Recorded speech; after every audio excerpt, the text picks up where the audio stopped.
अस्सलाम वालेकुम students, welcome to the new session of group theory का आज एक न्यू सेशन आपके सामने लेके आ गया हूँ, जिसके अंदर आप आज क्या डिस्कस करने लगे हैं कि प्रॉपर्टीज ऑफ ग्रुप थ्योरी क्या होती हैं। ग्रुप थ्योरी की properties is important of group theory के लिए इंपॉर्टेंट है, इस लिहाज से भी है क्योंकि ये शॉर्ट क्वेश्चन के लिहाज से बहुत इंपॉर्टेंट है, जिसके अंदर हम क्या देखने वाले हैं कि आइडेंटिटी यूनिक होती है किसी भी ग्रुप के अंदर। उसके बाद क्या देखेंगे कि हमारे पास इनवर्स भी यूनिक होता है किसी ग्रुप के अंदर। उसके बाद तीसरे क्या देखेंगे, इसका राइट और लेफ्ट कैंसलेशन लॉ भी होल्ड करता है। और चौथा और लास्ट पार्ट देखेंगे इस प्रॉपर्टी का, इस सेशन पार्ट 1 में जो लास्ट पार्ट होगा वो होगा कि आपके पास ए बी का होल इनवर्स इक्वल होता है बी इनवर्स ए इनवर्स के। ठीक है, ये चार प्रॉपर्टीज आज हम शॉर्ट क्वेश्चन में इंपॉर्टेंट है, तो अगर आप कर लेंगे तो आपके लिए बेहतर होगा।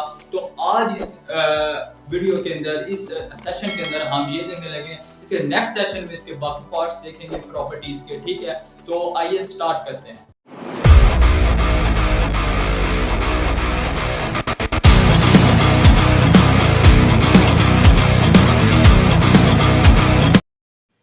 तो welcome to the screen students. जैसे कि आपको आज ग्रुप थ्योरी का नजर आ रहा है कि किसी भी ग्रुप थ्योरी के अंदर क्या आइडेंटिटी एलिमेंट यूनिक होना चाहिए। ठीक है, उसका फर्स्ट थ्योरम है, फर्स्ट प्रॉपर्टीज है, उसमें कि हमने क्या सपोज किया कि हमने सपोज कर लिया कंट्रारी। कंट्रारी से मुराद क्या है कि तजाद, जिसे उर्दू में तजाद कहते हैं, इसके अपोजिट हमने कहा कि इसमें उसने कहा ना कि स्टेटमेंट ये दी थी आपको कि आइडेंटिटी एलिमेंट यूनिक होगा किसी ग्रुप का, लेकिन हमने कहा कि हमने दो आइडेंटिटी एलिमेंट ले लिए, E1 कह लिया, E2, किसी भी ग्रुप के अंदर हमने दो क्या ले लिए, आइडेंटिटी एलिमेंट ले लिए। ठीक है, तो पहले फुर्सत में क्या होगा, आप जानते हो कि आइडेंटिटी एलिमेंट ऐसा एलिमेंट होता है जो किसी के साथ भी मल्टीप्लाई हो तो आने वाले आपके डिजिट पर कोई भी इफेक्ट नहीं होता। ठीक है, फॉर ऑल ए जितने भी वो जी से बिलोंग कर रहे हैं। ठीक है, ये बात होगी क्लियर। अब इसमें हमने क्या कहा कि सेकंड जब आइडेंटिटी है, एक ही डिजिट की दो आइडेंटिटी हमने क्या दी थी, कंट्रारी सपोज की थी, ये हमारी सपोजिशन थी। तो हमने यहाँ पर क्या लिखा, a dot e1 is equal to e1 dot a आ गया। ठीक है, यानी कि दोनों साइड से, राइट से मल्टीप्लाई करो या लेफ्ट से ऑपरेट करो तो आपके पास आंसर क्या आ रहा है, वो a आ रहा है। इसी तरह सेकंड आइडेंटिटी के साथ भी यही अमल हुआ। तो आगे हमारे पास क्या हुआ कि हमने कहा कि हमारे पास देखो आंसर में यहाँ भी a आया, वहां भी a आया, तो हमारे पास क्या हुआ, ये कि दोनों चीजें इक्वल आ गई दूसरे की। तो हमने क्या कहा, a dot e1 left side से मल्टीप्लाई करो, ये राइट साइड से उसकी सेकंड आइडेंटिटी मल्टीप्लाई करो, वो a के इक्वल आती है। तो यहाँ से a dot e1 is equal to आ गया a डॉट E2। ठीक है, ये दो चीजें इक्वल आ गई, तो हमने कहा फॉर a बिलोंग करता है g से, और a से यहाँ पर कैंसिल हुआ, तो आपके पास आइडेंटिटी 1 जो है वो सेकंड आइडेंटिटी के इक्वल आ गई। यानी कि हमने यहाँ सपोज किया था कि a की दो आइडेंटिटी है, लेकिन a के ऊपर कोई ना क्योंकि अफेक्ट नहीं पड़ा उसकी आइडेंटिटी की वजह से, तो पहली आइडेंटिटी दूसरे के इक्वल आ गई। उसका मतलब जो हमारी सपोजिशन थी वो हमारी रॉन्ग होगी, तो जिसकी वजह से जो स्टेटमेंट थी वो ट्रू होगी कि ग्रुप में कोई भी आइडेंटिटी एलिमेंट यूनिक होती है। ठीक है, हमारी फर्स्ट प्रॉपर्टी यहाँ पर कंप्लीट होती है। सेकंड प्रॉपर्टी में क्या कहा कि हमारा कोई भी ग्रुप G है उसके अंदर इनवर्स एलिमेंट यूनिक होता है। ठीक है, ये सेकंड प्रॉपर्टी है, जैसे कि आप जानते हैं। तो हमने सबसे पहले सपोज किया कि G एक जनरल सेट है जिसमें से हमने एक एलिमेंट A ले लिया। ठीक है, A को हमने वहां से निकाल लिया। ठीक है, एक बात की। तो अब सपोज भी वही करना है कि A के हमारे पास दो इनवर्सेस हैं, क्योंकि उसने स्टेटमेंट में क्या दिया हुआ है, किसी भी ग्रुप के अंदर इनवर्स का एलिमेंट जो है ना, इनवर्स वो यूनिक होता है, ये चीज है। तो हमने यहाँ का हमने एलिमेंट लिया था G से और कहा कि A के दो इनवर्सेस है, एक A प्राइम है, एक डबल प्राइम है। ठीक है, किसी भी G के अंदर। अब इनवर्सेस क्या होता है कि कोई भी अगर A है, A का इनवर्स के साथ ऑपरेट होता है तो आपके पास आइडेंटिटी एलिमेंट आता है। तो यही काम हुआ कि A का जो फर्स्ट इनवर्स है उसके साथ ऑपरेट हुआ, आपके पास E आया, और डिजिट कौन सा था, वो A के लिए था। ठीक है, अब सेकंड के लिए भी यही काम होगा कि जब आपका जो ए है ना, वो ए डबल प्राइम के साथ ऑपरेट होगा, आपके पास क्या आएगा, आइडेंटिटी एलिमेंट आएगा। ठीक है, सेकंड के लिए भी हुआ।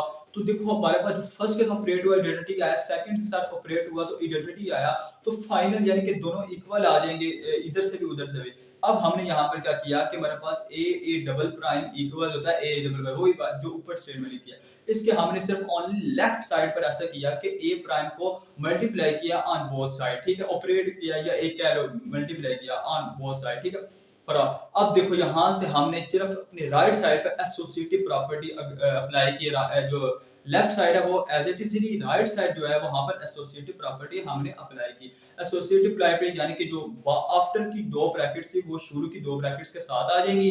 तो आगे हमने क्या किया कि देखो अब ए इनवर्स, अभी दो हमने देखी है पीछे प्रॉपर्टी, कोई भी ए डिजिट अपने इनवर्स के साथ जब ऑपरेट होता है तो आपके पास आइडेंटिटी एलिमेंट आता है। वही हुआ कि आपके पास ई आ गया, वहां भी ई है, लेफ्ट साइड पे भी और राइट साइड पे ई आ गया। अब हमारा जो ए इनवर्स था ए प्राइम, वो सेकंड इनवर्स के इक्वल आ गया। तो यहाँ से क्या पता लगा कि हमारी जो सपोजिशन है वो फिर से रॉन्ग होगी, क्योंकि हमने कहा कि एक ए ऐसा हमने डिजिट लिया था कि जब उसका इनवर्स लिया तो इनवर्स के साथ आइडेंटिटी आ गई। ए उस ए वन जो ए प्राइम था उसकी भी आइडेंटिटी ई आई, जो ए डबल प्राइम था उसकी भी आइडेंटिटी ई आ गई। तो हमारी जो फर्स्ट इनवर्स था वो सेकंड इनवर्स के इक्वल आता है। तो क्योंकि हमारा जो सपोज किया था, सपोजिशन की थी, वो फिर से रॉन्ग हो गई। तो हमने कहा कि किसी भी ग्रुप के अंदर जो इनवर्स होता है ना, इनवर्स एलिमेंट का, वो यूनिक होता है। ठीक है, हमारी सेकंड प्रॉपर्टी भी एग्जिस्ट करेगी। तो ये इंपॉर्टेंट प्रॉपर्टीज हैं शॉर्ट क्वेश्चन के लिहाज से। अगर ये प्रॉपर्टी आपको पसंद आ रही है तो इसको लाइक और सब्सक्राइब कर दें। तो ठीक है, थर्ड प्रॉपर्टी हमारे पास क्या आती है कि हमारा लेफ्ट और राइट कैंसलेशन लॉ होल्ड करता है। ठीक है, इसमें से एक मैं करवाऊंगा, दूसरा आप खुद करेंगे, ताकि आपको भी पता लगे हम कर क्या रहे हैं। तो जो फर्स्ट है वो मैं कह रहा हूँ कि लेफ्ट कैंसलेशन लॉ क्या होता है। तो हमने कहा ए और बी कोई से दो डिजिट लिए किसी भी जी जनरल सेट में से, और एक जी एक और हमने एलिमेंट ले लिया जी में से। ठीक है, जो जी हमें सेकंड वाला आल्सो लिखा ना, उसको ऐसा किया कि उस एलिमेंट को हमने इन दो एलिमेंट की लेफ्ट साइड पे मल्टीप्लाई कर दिया। जी इंटू ए हो गया, इसका बी जी और इक्वल बी हो गया। ठीक है, ये आप तो जानते हो, ये तो आसान ही काम है। आगे आगे हम जो काम करने लगे वो देखेंगे। वो इस जो जी का किया था, बाद वाला जी लिया था, उसका इन्वर्टिबल एग्जिस्ट करता है, क्योंकि हमने कहा कि ये ग्रुप ग्रुप की बात कर रहे हैं। तो एक चीज को लेफ्ट और राइट कैंसलेशन को प्रूव करने के लिए नेक्स्ट स्टेप है, तो इससे पहले पता है कि जो डिजिट ले रहे हैं वो ग्रुप है।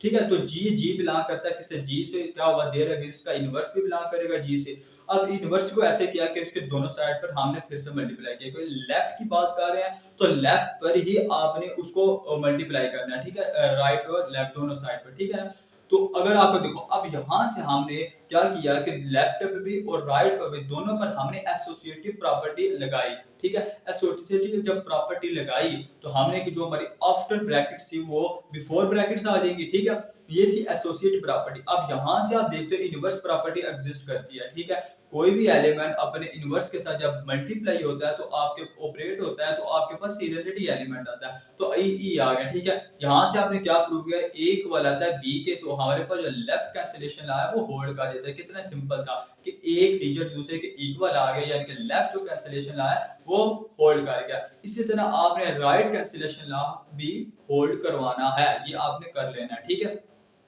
बहुत सिंपल है, आपको हिंट देता जाता हूं कि आपने इस वक्त जो लेफ्ट लेफ्ट पर मल्टीप्लाई किया है उसे आपने इसी को ना राइट राइट पर मल्टीप्लाई कर देना है। ठीक है, ऑपरेट कर देना, मल्टीप्लाई कर देना, एक काम है। ठीक है, तो उसमें ऐसा करना है कि आपने एच लेना है या जी ले लो, तो उसे राइट साइड पर ही उसका इनवर्स भी एग्जिस्ट करवाओ, सारा कुछ करो सेम जनरल, इसको फॉलो करते हुए लेफ्ट कैंसिलेशन लॉ को। आगे आती है फोर्थ एंड लास्ट प्रॉपर्टी इस सेशन की, जिसके अंदर क्या देखने लगे हैं कि कोई भी ग्रुप है जी और फॉर आर ए और बी बिलोंग कर रहा है उस जी में से, सच दैट क्या कि ए बी का whole inverse equal to the B inverse A inverse के। ये चीज हमने प्रूव करनी है। तो ये चीज प्रूव करने के लिए हम क्या करेंगे, अपने राइट साइड को किसी भी डिजिट के इक्वल पुट कर लेंगे। हमने सपोज किया कि जो राइट साइड है वो सी को लेट किया कि हमारे पास किसके इक्वल है, B inverse into A inverse, ये हमने लेट कर लिया। तो अब हम यहाँ पर क्या करते हैं, यहाँ पर हम एसोसिएटिव प्रॉपर्टी लगाते हैं किसकी, with respect to multiplication. Multiplication की हम यहाँ पर एसोसिएटिव प्रॉपर्टी लगाई, ए बी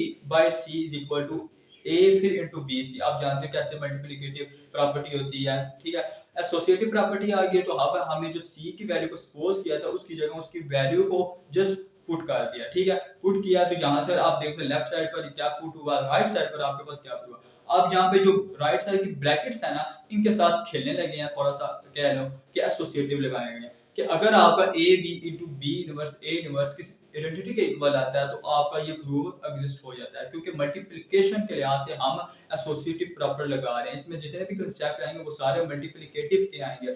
ठीक है, तो अब आगे देखते हैं हमारे साथ क्या होने वाला है। अब आपको स्लाइड है कि A B into B inverse A inverse is equal to जो ब्रैकेट थी ना बाय थी, उसे हमें एसोसिएटिव प्रॉपर्टी लगेगी। देखो 3 एलिमेंट नहीं 4 पर भी एसोसिएटिव प्रॉपर्टी लगती होती है, ठीक है। जैसे कि आपके पास पीछे मैं आपको स्लाइड दिखाऊं कि आपके पास जो ब्रैकेट्स थी वो आई होप पीछे थी, यानी कि आपके पास था ए इनवर्स। अब आपने क्या इस ब्रैकेट्स को उठाकर बी इंटू बी इनवर्स कर दिया, ठीक है। एसोसिएटिव प्रॉपर्टी हमने यहाँ लगाई। अब हमारे पास क्या आ गई, यहाँ पर जो अंदर वाला इसकी एसोसिएटिव प्रॉपर्टी आप देख रहे हो, ये इनवर्स प्रॉपर्टी एग्जिस्ट कर रही है, ठीक है। आपने यहाँ पर इनवर्स प्रॉपर्टी लिखी, कोई भी डिजिट अपने इनवर्स के साथ जब वो ऑपरेट होता है तो आपको आइडेंटिटी में ई आता है। तो इसके दरमियान में ई आया, तो मैं सिर्फ आपको आगे भी कहा सिर्फ हम राइट साइड पर भी वर्क करेंगे। तो ई आ गया, ये ई यहाँ से कैंसिल हुआ, तो अब हमारे पास क्या हुआ, ए इनवर्स बचा, ठीक है। तो ये भी देखो आइडेंटिटी इनवर्स प्रॉपर्टी दोबारा एग्जिस्ट करे, ई आ गया, तो मल्टीप्लिकेशन आइडेंटिटी क्या होती है, वो 1 होती है। अगर यहाँ से ए बी को उठाकर राइट साइड पर लाएं तो बी ए बी का इनवर्स हो जाता है। तो यहाँ से जो आपका चौथी प्रॉपर्टी का प्रूफ था वो भी आई होप क्लियर होगा, कंप्लीट हो गया, हैंस प्रूफ हो गया। आई होप आपको ये पार्ट सेशन का अच्छा लगा होगा। इसमें शॉर्ट क्वेश्चन के लिहाज से प्रॉपर्टीज चार्ट पूछी जा सकती हैं, इसको अंडरस्टैंड कीजिएगा। अगर कोई चीज़ की समझ नहीं आई आप कमेंट्स बॉक्स में पूछिए, इंस्टा पे जाकर मैसेज करके पूछिए, मैं आपका रिस्पॉन्स लाजमी करूंगा जल्द अज जल्द। Thank you watching for this video. Video अच्छी लगी तो लाइक एंड सब्सक्राइब किया मत जाइएगा। अल्लाह।